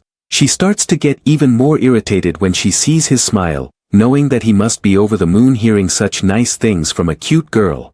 However, she realizes that she's getting angry, so she forces herself to calm down and continue the conversation, and claims that someone like Yuri probably says those kinds of things to anyone she meets. The protagonist tries to contradict her, but Yuri stands up and loudly denies it, drawing the attention of both friends. With a very serious look, she states that she would only say those things to someone she truly liked. This confuses Michiru, as she doesn't understand why a girl like Yuri would be interested in someone like Yuta. That's when she starts to doubt and think that he really is Kamimatsu, but she absolutely refuses to believe it. In any case, she needs to clear up her doubts now, so she orders the protagonist to leave, since she wants to have a girl's talk with Yuri. He understands what she means, so he proceeds to leave. While Yuta goes off to get something to drink, Michiru directly asks Yuri if she's serious about wanting him as her boyfriend. She assures her that she is, and then asks if Michiru is also in love with the protagonist. She denies it and says that she only cares about him as his childhood friend. After this, she asks why someone as beautiful as Yuri would want to go out with a boring guy like Yuta, but Yuri insists that he isn't like that. She explains that the protagonist is a kind person who puts others first, and that's why she feels nothing but love and respect for him.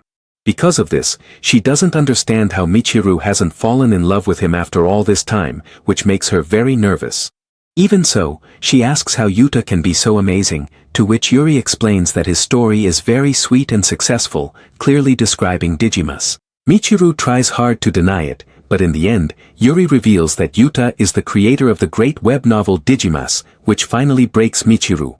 At that moment, all the memories and suspicions she has had about the subject come rushing to her mind, and there is no way to deny the truth anymore. Even so, she keeps trying to deny it and gets up, dazed, to leave. Yuri tries to stop her, but Michiru keeps denying reality as she leaves the cafe. Yuta shows up shortly after, asking about her, and when he finds out she left, he thinks she just had something to do, but even so, Yuri is left very confused about what just happened. Moreover, she feels worried that she might have said something she shouldn't have. Yuta reassures her, explaining that even though it's Michiru, she wouldn't hold a grudge, and even if she did, he promises to talk to her later, to smooth things over between the two of them. Putting that aside, the group decides to continue their date by going shopping, while Michiru is approached by some guys who try to ask her out, but she ignores them, and puts them in a bad mood. Now that Michiru has cleared up her doubts, she becomes very nervous thinking that Yuta is Kamimatsu, and while he is enjoying his date with Yuri, she suffers as she realizes that she rejected the confession of the person she loves most, and this drives her crazy. Back at the protagonist's date, he continues spending time with Yuri, but both of them get nervous because they don't know what happened with Michiru, so he tries to send her a message, but she doesn't say much. She only tells him not to worry, which eases the two of them a little. As they walk around, they come across the latest issue of the Digimas manga, and Yuri wants to buy it. However, after a while, Yuta can't find her, but when he looks for her, he sees her comforting a child, who seems to be lost. That's when he realizes she was delayed because of this, and when he tries to call her, he hears her soothing the child. However, she does it using the voice of the protagonist from Digimas, which impresses Yuta. Yuri even acts as the character and uses the manga to convince the child to look for his mother, and he agrees. Yuta, for his part, is impressed by her skills. When she notices the protagonist, she apologizes for taking so long, and then explains that the child seems to be lost, so she asks to wait until his mother arrives. To her surprise, Yuta offers to help with the search. She doesn't miss the opportunity and continues acting as Ryo to encourage the boy to search for his mother together with the two of them. The protagonist feels very happy to see how kind she is, since she uses her skills as a voice actress to keep the child entertained. Moments later, they manage to find his mother, and she offers to reward them for their help. Yuri refuses and, before saying goodbye, performs as Ryo one more time for the boy. In the end, the two say goodbye, and Yuta smiles as he sees how his friend is so talented and kind to everyone. However, the boy's mother recognizes Yuri as the voice actress of Rei-Oh in the Digimas anime, and little by little, the people around them start to notice her presence, until a whole crowd gathers around them. Faced with this, Yuri realizes there's only one way out of the situation, so she grabs the protagonist's arm and proceeds to run away with him while everyone watches them leave. Today, Yuta was able to see many sides of her and understand that Yuri is just an ordinary girl. But he also feels that her good vibes are contagious and make him feel better. He is glad to have spent time with her, and when they finally leave the place, Yuri apologizes for dragging him around everywhere all the time. For Yuta, that's fine, and both of them say that they had a lot of fun today. She asks him if he would like to keep going out together, and just hearing her say that makes the protagonist very happy, so he agrees. Back with Michiru, she is still in shock at the mall until she checks her phone and realizes it's already very late. When she checks her social media, she notices a post from Kamimatsu saying that he had a date with a friend, which leaves no more room for doubt for Michiru.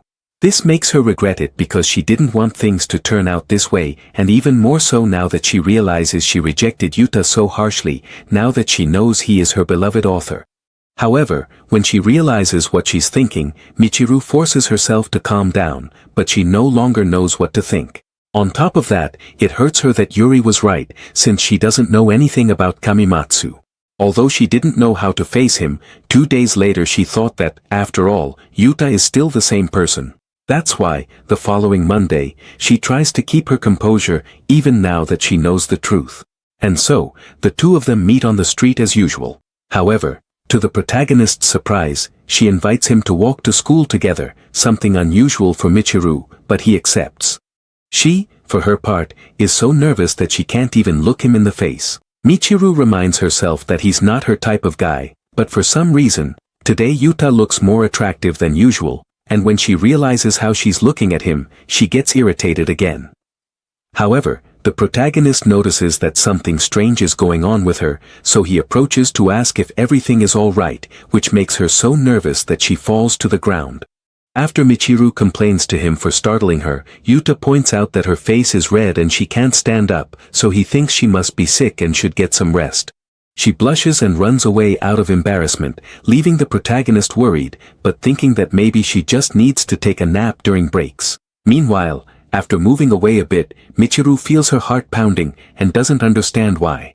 In class, everyone is talking about Digimas and Yuta takes the opportunity to sleep, while Michiru complains about how careless he is with himself, staying up late writing for his play. She keeps thinking that the protagonist really does care about others, since even when he wasn't feeling well, he noticed her first. Moreover, even though the whole class is talking about Digimas, Yuta doesn't seem affected, which makes Michiru realize that he doesn't mind putting on a show about himself.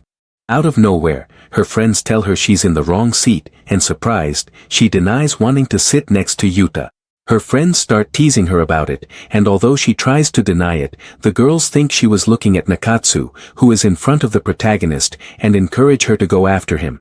Michiru, relieved that they didn't notice anything, pretends to agree with them, which confuses them a little. However, one of them realizes she was actually looking at the protagonist, and Michiru's reaction confirms it. Her friends keep teasing her, saying she must be in love, but Michiru gets angry and shouts that she would never fall for a guy as boring as Yuta. When she turns to look at him and sees that he's asleep, she feels relieved, which confuses her even more.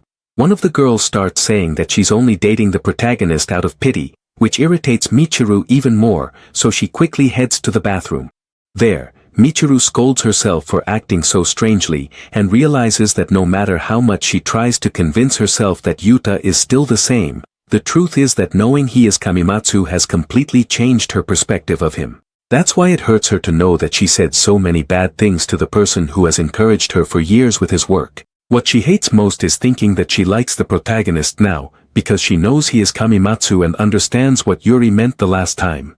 In the end, Michiru looks at a message from Yuta, who is worried about her and realizes she can't deny it anymore. While he keeps sending her messages showing how much he cares about her, Michiru admits that she loves him and doesn't want anyone to take him away from her. Now that she takes the time to think about it, Michiru realizes that Yuta has always been there for her. Now, just remembering his smile hurts her, and she doesn't know what to do now that he has more girls to choose from. She's still upset because she knows she rejected him in a very cruel way, and now 2 other girls might steal him away, until suddenly she wonders if it's really too late. After thinking it over for a bit, Michiru believes she still has a chance to make things right, so she sends a message to the protagonist. However, she finds it quite difficult to write a message for a confession, but she manages to do it anyway. Just thinking about going out with Yuta already makes her happy until she sees the reply to her message.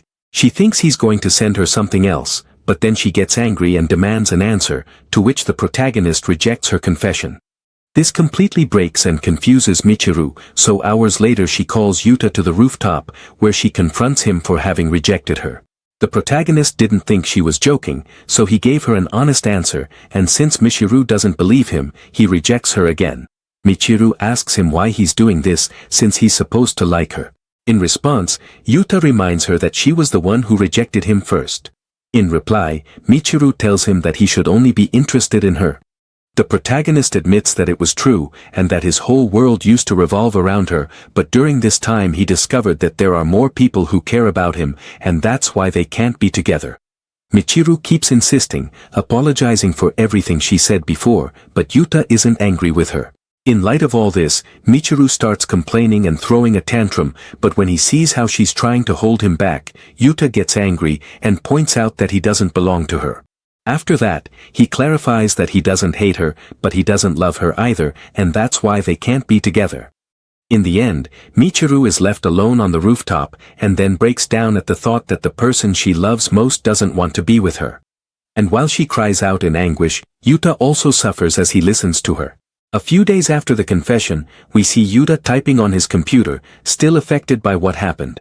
Although he doesn't completely regret it, he doesn't think he reacted in the best way and feels he should apologize to Michiru. At that moment, Alisa and Yuri arrive at his house to spend time with him. His father shows up to greet them, but the protagonist's mother sends everyone to his room while she prepares everything else. The father complains because he wanted to talk to them, and after his wife takes over, he sends the kids back to Yuta's room. The girls enter his room, and although Yuta greets them kindly, inside he feels very nervous. Yuri, for her part, imagines what it would be like if a typical anime scene happened between the two of them, while Alisa gets excited just by looking at the furniture. Just thinking about how Yuta is such a responsible author with his work and with himself makes her cry. The kids tease her a bit about how she treats the protagonist, and then he offers them a seat.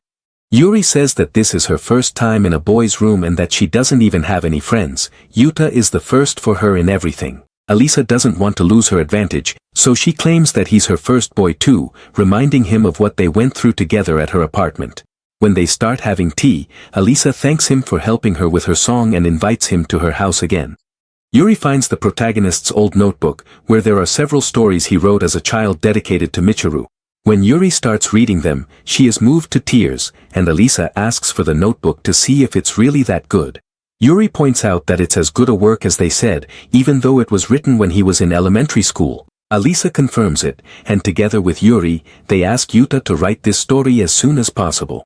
The protagonist didn't think it would have such an impact, but seeing how excited they are, he decides to give it a chance. After this, the two girls calm down, but Yuta offers to write the story for them if they give him an hour.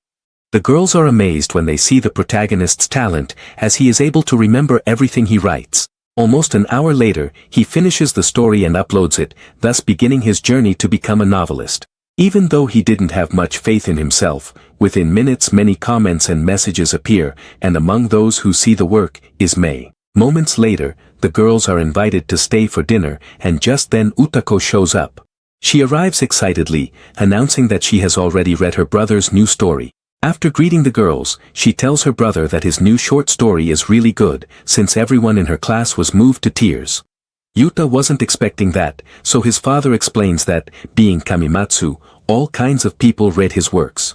The protagonist checks the novelist rankings with Yuri, and they are amazed to see that he is already in first place. Not only that, according to his father, getting 300,000 points like he did is something extraordinary, and they've even been asked to make a manga or anime adaptation. His father starts getting excited at the thought that his company could handle such a great story until his wife calms him down. Jokes aside, after dinner, Utako asks Yuta if he'll continue with Off Guard, his new story, but even he isn't sure.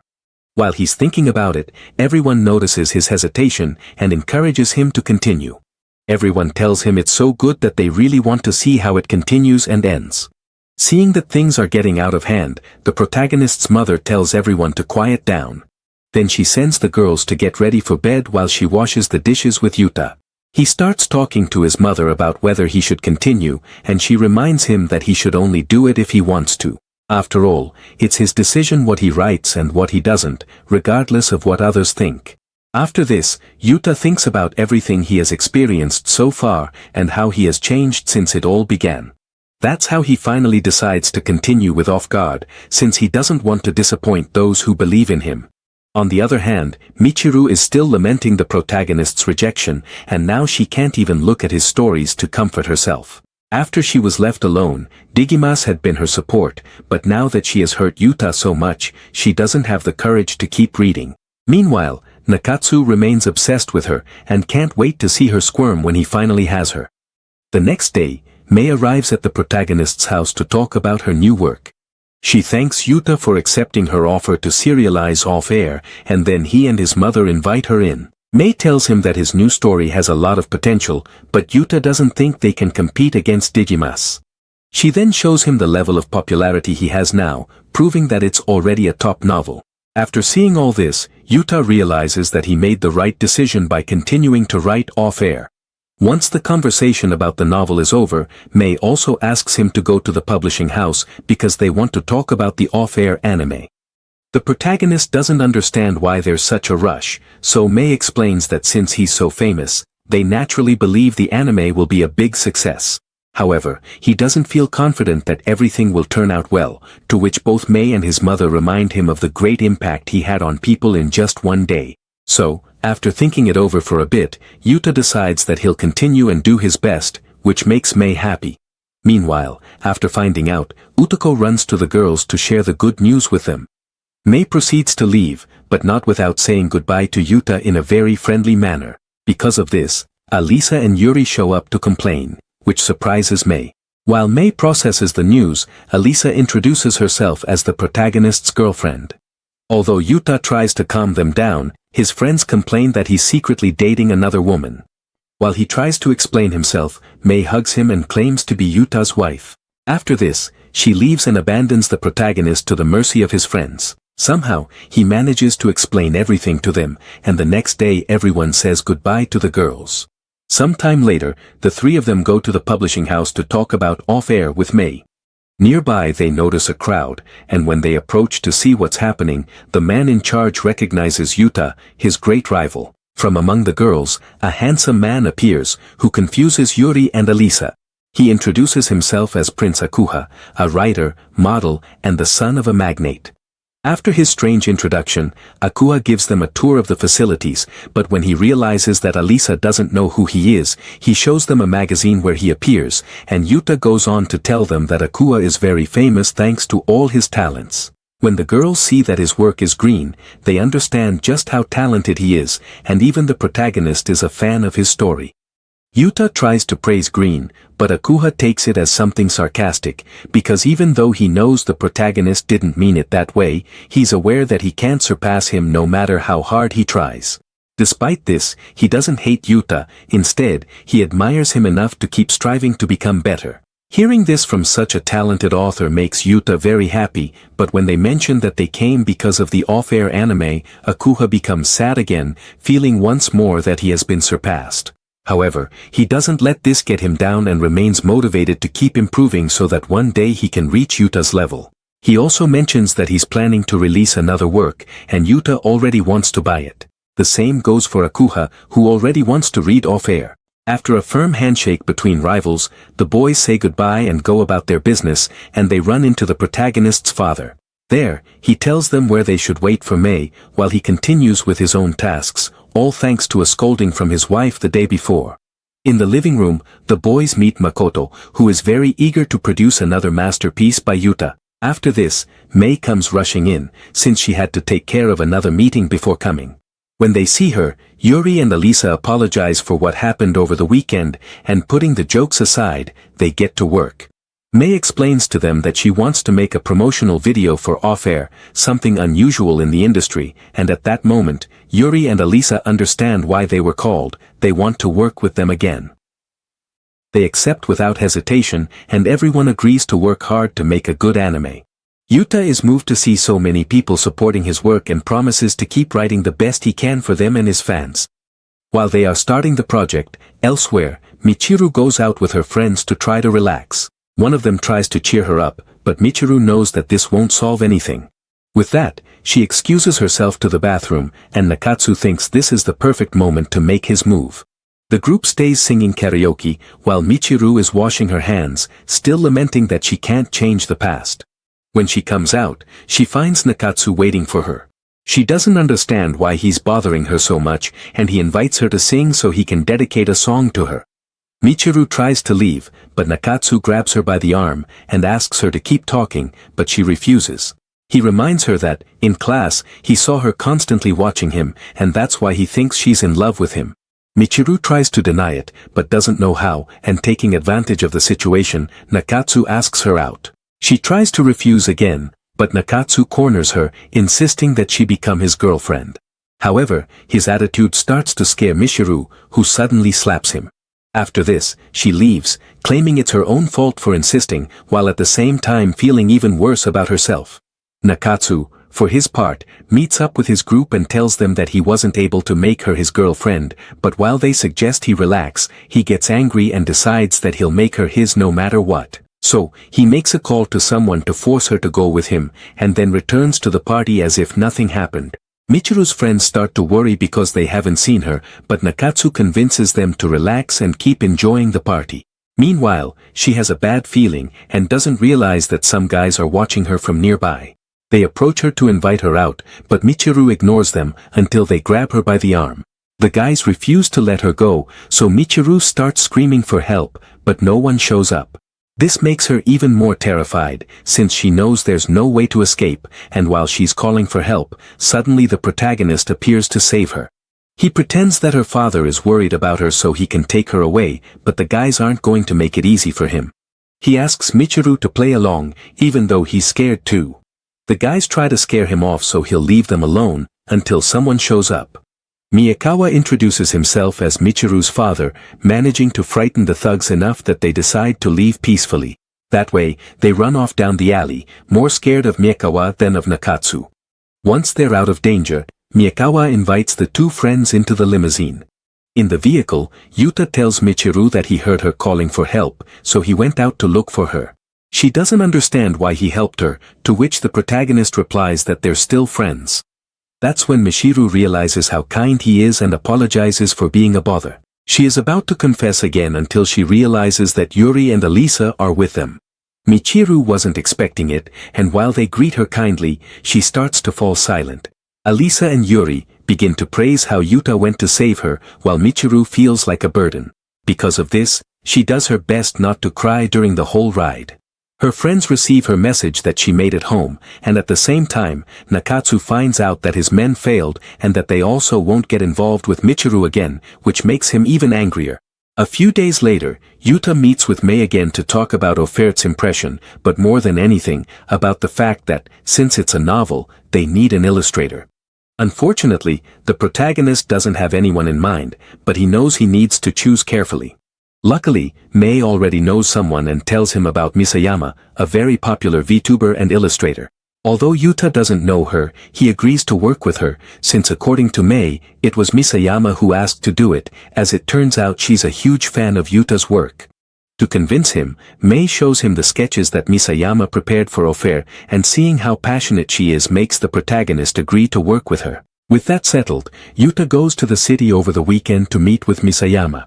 When he sends her messages, he's surprised by how quickly she replies, but he understands it's because of her naturally intense personality. While he's waiting for her, he notices a girl in the middle of the street who seems to be a foreigner and is quite pretty. When she tries to talk to people, they don't understand her, so the protagonist thinks she's lost. That's why he tries to approach her and notices that she's a fan of Digimus, so he uses this to get her to trust him and relax. After talking for a while about the story, Yuta asks her if she's trying to get somewhere, and when he sees that it's the same cafe he had in mind for his meeting, he offers to take her there. As they walk, the two discover that they're both going to meet important people, but luckily, Yuta doesn't seem to be in a hurry. When it's time to cross the street, the girl gets scared, so the protagonist takes her hand to guide her. The girl gets excited and moments later, they arrive at the cafe. Although she wants to stay, she leaves because she needs to focus on her meeting. After they part ways, Yuta sends messages to Misayama and discovers that she has just arrived at the cafe as well, so he starts looking for her and once again bumps into the girl. When he goes to pick up his phone, he discovers that she was Misayama, but when she realizes that he is Kamimatsu, she bursts with joy.